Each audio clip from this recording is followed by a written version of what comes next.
3 लाख रुपए में क्लास 4 की जो सीट है वो मिल रही है। बिल्कुल मिल रही है। जाफिर बुज़दार साहब या फिर उस्मान बुज़दार साहब कह दें कि वो हमारे भाई नहीं हैं। अगर रियासत मदीना बनाना चाहते हैं तो पहले मज़दूरों को उनके हकूक़ दें, अपने आप को आग लगाने के लिए तैयार है, क्योंकि हमारे हकूक़ जब हमें नहीं मिलेंगे तो हमें ज़िंदा रह के क्या करना है। रोज़गार दो या मार दो। अस्सलाम वालेकुम नाज़रीन, मैं हूं आपका मेज़बान जाबिर वकास। पंजाब में बहुत सारे मसाइल के साथ साथ एक बड़ा मसला स्पेशल पर्सन्स के साथ जो है ये हुकूमत रवा रख रही है, और वो है उनमें शामिल नाबीना अफराद। मेरे पीछे अगर मेरे कैमरा मैन आपको दिखा रहे हैं तो रात के इस वक्त जबकि लाहौर की जो रातें हैं वो अब ठंडी होना शुरू हो गई हैं, टेम्परेचर जो है वो 21 डिग्री तक गिर रहा है, तो मेरे साथ ये नाबीना अफराद मौजूद हैं जो कि पूरे पंजाब से आ चुके हैं यहाँ पर, और यहाँ पर एहतजाज कर रहे हैं। ये 9वां रोज़ है जो कि यहाँ पर इनका एहतजाज जारी है, लेकिन कोई भी शख्स इनकी मदद करने को तैयार नहीं है, कोई भी हुकूमती नुमाइंदा यहाँ पर आने को तैयार नहीं है।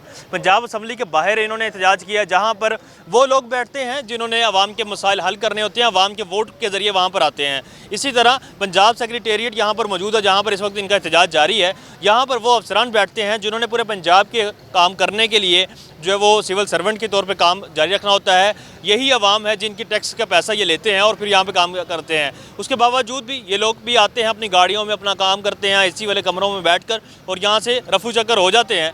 लेकिन बाहर मौजूद इन नाबीना अफराद के साथ बात करने को कोई तैयार नहीं है। आइए इनसे बात करते हैं और इनसे जानते हैं क्या इनके मसाइल हैं और क्यों ये हल नहीं हो रहे। आप ये बताइएगा किस जगह से आए हैं? हम डिस्ट्रिक्ट डेरा गाजी खान से आए हैं, सीएम पंजाब के इलाके से। सीएम पंजाब के इलाके से आए हैं, वो तो अपने इलाके के लिए बड़ा बड़ा फ़ंड जमा करवा रहे हैं और वहाँ पे कह रहे हैं कि तरक्की हो रही है। जी माशाल्लाह से फ़ंड जमा करवा रहे हैं। वहाँ पर जो है ना ब्लाइंड लोगों के लिए कोई हिस्सा नहीं है। गाड़ी 1 महीना चलती है, वो 1 साल का बजट अपने भाई को दे देते हैं। उनका भाई बैठा हुआ है माशाल्लाह से, वो कहता है 3 लाख आप दे दें तो क्लास 4 की जॉब क्या चीज़ है, आप तो दे देते हैं। 3 लाख रुपए में क्लास 4 की जो सीट है वो मिल रही है। बिल्कुल मिल रही है। जाफिर बुज़दार साहब या फिर उस्मान बुज़दार साहब कह दें कि वो हमारे भाई नहीं हैं। जाफ़र बुज़दार जो हैं वो उनके बारे में बताया जा रहा है कि ये वो शख्स हैं जो कि भाई होने के दावेदार हैं उस्मान बुज़दार के, और वो 3 से 4 लाख रुपया तलब कर रहे हैं। लेकिन मुझे ये बताइएगा कि ये जो सीट्स हैं आपकी क्या डिमांड है, कौन सी सीट होनी चाहिए और मेरिट पे क्या बनता है? देखें 3% डिसेबल कोटा है, चाहे जितने भी महकमे में हैं, तो हम ये रिक्वेस्ट कर रहे हैं कि अगर 1% कोटा आप सेपरेट कर दें तो हमें सड़कों पे आना ही ना पड़े।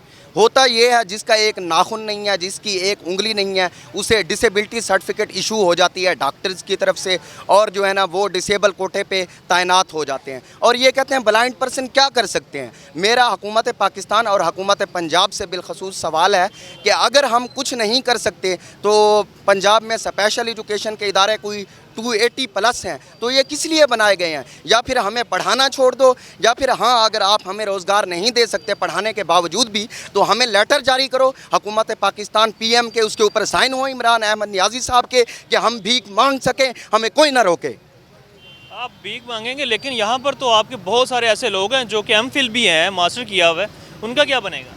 देखें मास्टर किया हुआ है, मैं खुद भी BS का स्टूडेंट हूँ। जब ये कुछ दे नहीं सकते रियासत मदीना के दावेदार, हम देखें इतने खुददार हैं, हमें ये कहते हैं वजीफ़ा लगा दें, हमें वो भी मंजूर नहीं है। हम ये कहना चाह रहे हैं अगर ये चाहते हैं कि ब्लाइंड सिर्फ भीख मांग सकते हैं और कुछ नहीं कर सकते तो फिर ये PM के लेटर पैड से हमें कोई कार्ड इशू कर दें। बिल्कुल कार्ड इशू कर दें, लेकिन BS कर रहे हैं, MPhil है, यहाँ पर पढ़ सकते हैं, लेकिन ये काम भी उसी तरह ही कर सकते हैं। आप कैसे कह सकते हैं कि इनका कोई वजीफ़ा जारी कर दिया जाए और इनको ये कोई काम नहीं आ सकते? काम ज़रूर आ सकते हैं, लेकिन मसला ये है कि आप सेंस रखते हो। कुछ और लोग भी हमारे साथ मौजूद हैं, उनसे भी बात करते हैं।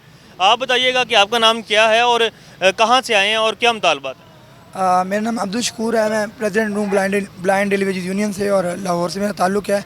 और जो साथी हमारे पंजाब भर से आए हैं, जैसा कि पहले दोस्त ने बताया कि वो DG खान से हैं, और इनका एक ही मुतालबा है, रोज़गार दो या मार दो। तो हम 3 दिसंबर 2014 से जदोजहद जारी रखे हुए हैं, तो इंशाअल्लाह ताला तहरीकें कुर्बानियाँ मांगती हैं। और पीछे मेरे साथी खड़े हैं, वो कहते हैं जी हम अपने आप को आग लगाने के लिए तैयार हैं, क्योंकि हमारे हकूक़ जब हमें नहीं मिलेंगे तो हमें ज़िंदा रह के क्या करना है। इतने महंगाई के दौर में जो 30-40 हज़ार कमा रहा है वो भी सर्वाइव नहीं कर पा रहा, तो जिस पास रोज़गार ही नहीं है वो कैसे सर्वाइव कर पाएगा। तो ये मसाइल हैं। اس وجہ سے لوگ فرسٹریشن کا شکار ہیں اور لوگوں کے پرابلم جو ہے نا وہ جوں کے توں ہیں. اچھا، عمران خان صاحب یہ کہتے ہیں کہ میرا جو مقصد ہے وہ پاکستان کو ریاست مدینہ کی طرح چلانا ہے. ان کو کچھ کہنا چاہیں گے، کوئی پیغام دینا چاہیں؟ جی ایسا ہے کہ حضرت عمر رضی اللہ تعالیٰ عنہ کی مثال یہاں پہ کوٹ کروں گا، ان کا قول یہاں پہ کوٹ کروں گا. حضرت عمر رضی اللہ تعالیٰ عنہ فرمایا کرتے تھے کہ اگر ایک کتا بھی دریائے فرات کے کنارے مر گیا تو اس کا حساب مجھے دینا ہوگا. تو یہاں پہ تو انسان کھڑے ہیں، سینکڑوں کی تعداد میں ہیں. آپ کا کیمرہ مین دکھا سکے تو یہ پورا روڈ بڑا بڑا ہے اور دوسری طرف بھی سیشن کورٹ کے سامنے بھی لوگ موجود ہیں. تو ہم تو انسان ہیں. تو ادھر تو کتوں کی بات ہوتی تھی کہ کتا بھی اگر مر گیا تو مجھے حساب دینا پڑے گا. کیا یہ انسانوں کا حساب ان سے نہیں لینا پڑے گا؟ تو یہ سوچنا پڑے گا عمران خان نیازی صاحب کو. اگر ریاست مدینہ بنانا چاہتے ہیں تو پہلے معذوروں کو ان کے حقوق دیں. بالکل، ریاست مدینہ کی اگر بات کرتے ہیں، آپ کو اگر باہر موجود کئی ایسے لوگ جو کہ سڑکوں پر فٹ پاتھ پر سوتے تھے، تو خان صاحب آپ نے پناہ گاہیں بنائیں کہ جی وہ وہاں آرام کر سکیں اور وہاں رہ سکیں. تو اسی طرح یہ لوگ جو کہ بلائنڈ پرسن ہے، ان کا بھی وہی حق ہے اس ملک پر جو آپ کا حق ہے، اور ان کے لیے بھی وہی معاملات ہونے چاہیے جو کہ دیگر لوگوں کے لیے آپ سوچتے ہیں. اور ریاست مدینہ کا تصور یہی ہے کہ کسی بھی چیز سے بالا تر ہو کر ہر ایک انسان کے لیے انسانیت کے ناطے جو ہے وہ اس کی بھلائی کی جائے. کچھ اور لوگ بھی یہاں پہ موجود ہیں، ان سے ہی بات کرتے ہیں. آپ یہ بتائیے گا کہ آپ کے مطالبات نہیں مانے جاتے تو پھر آپ کیا کریں؟ جی بسم اللہ الرحمن الرحیم. میرا نام محمد حمزہ، میرا تعلق بلائنڈ ڈیلی ویجز یونین سے اور میں بلانگ کرتا ہوں فیصل آباد سے. میری کوالیفیکیشن BA ہے. اگر ہمارے مطالبات نہیں مانے جاتے تو انشاءاللہ کل کے دن ہم پورا لاہور کو بلاک کر دیں گے. اگر اس کے باوجود بھی نہیں مانے جاتے تو ہم حکومت سے اپیل کرتے ہیں، اگر آپ ہمارے مطالبات کو پورا نہیں کر سکتے تو یہاں ہمیں روزگار دے دیں. اگر نہیں پورا کر سکتے تو سانحہ ماڈل 2 ہمارے ساتھ کر دیں. سانحہ ماڈل ٹاؤن ہمارے ساتھ کرتے ہیں. مختلف لوگوں سے جو بات کی ہے وہ بار بار یہی کہتے ہیں کہ ہماری جان لے لیں تاکہ ہمیں اس اذیت سے جان جو ہے وہ چھوٹ جائے. تو یہ ایک المناک پہلو ہے کہ اسلامی ریاست، اسلامی ملک کے اندر لوگ جو ہیں وہ موت کی تمنا کر رہے ہیں اور اس کے لیے وہ حکمران سے التجا کر رہے ہیں کہ انہیں موت کی نیند سلا دی جائے، کیونکہ وہ زندہ تو رکھ نہیں رہے یہاں پر. کیونکہ بات تو وہی ہے کہ یہاں پہ اگر کوئی ایسا شخص جس کی 30-35 ہزار تنخواہ ہے یا 40 ہزار بھی تنخواہ ہے، اس کو اس مہنگائی کے دور میں گزارا کرنا مشکل ہو رہا ہے.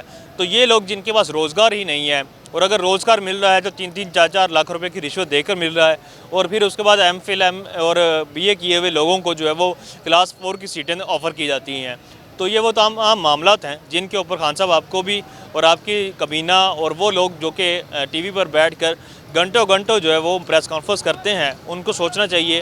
اور خاص طور پر وہ لوگ جو کہ اسمبلی میں موجود ہیں، چاہے وہ اپوزیشن سے ہیں چاہے وہ حکومت سے ہیں، ان کو ان لوگوں کے حوالے سے آواز اٹھانی چاہیے. ورنہ آپ کا وہاں پر اسمبلی میں بیٹھنا، پارلیمنٹ میں بیٹھنا کسی بھی طور پر جائز شاید نہیں ہے، اور آپ کسی بھی بے مقصد طریقے سے شاید وہاں پر بیٹھے ہوئے ہیں. اس حوالے سے مزید اپڈیٹس آپ کو ملتی رہیں گی. اللہ نے کے بعد.